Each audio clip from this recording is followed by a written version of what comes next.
Ćao ljudi, kako ste? Dobrodošli u još jedan video koji je ovaj put posvećen mojoj najboljoj prijateljici Luni, zato što Luna ima danas rođendan. Evo, baš mi poslala poruku. Koji sinkronicitet? Sljedeći video o sinkronicitetima, objasnit ću vam sve.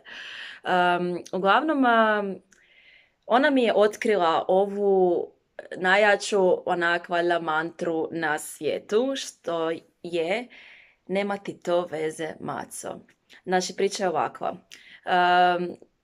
Obiteljski neki prijatelji od Lune su došli u goste kod njih i netko je rekao jednoj maloj curici koja je bila kćer od tih obiteljskih prijatelja, kao, Keti, ko se ti je tu iza, ovako, čupava si iza.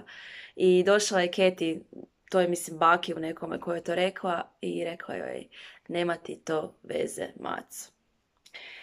Znači, meni je to takav vrh, to je takav stav da tebe neko znači da te ne dira, da ti imaš svoju briju i neće tebi netko govoriti kako ćeš ti živjeti.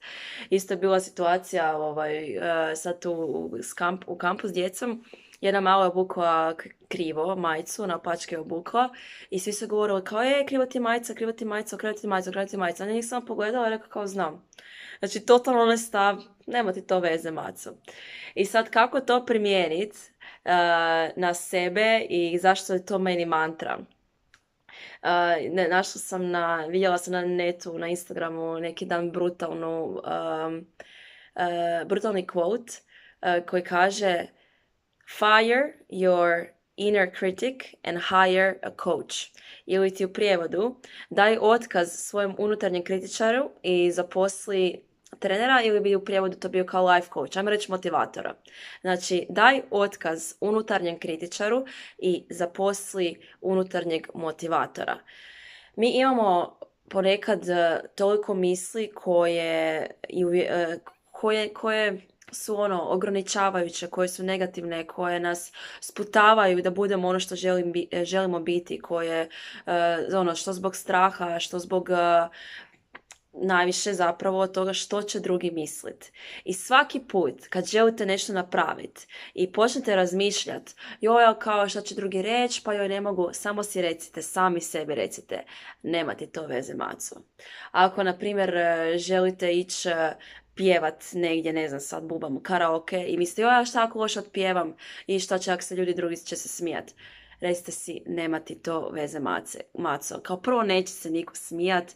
Mi smo došli u ovaj svijet i da se smiju, vi se smijete s njima, realno.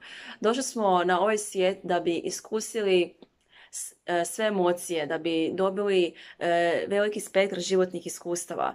I ako ne probate stvari, nećete ih ni iskusiti. I ako vas drži neki strah od nečega, kako ćete nešto onda iskusiti?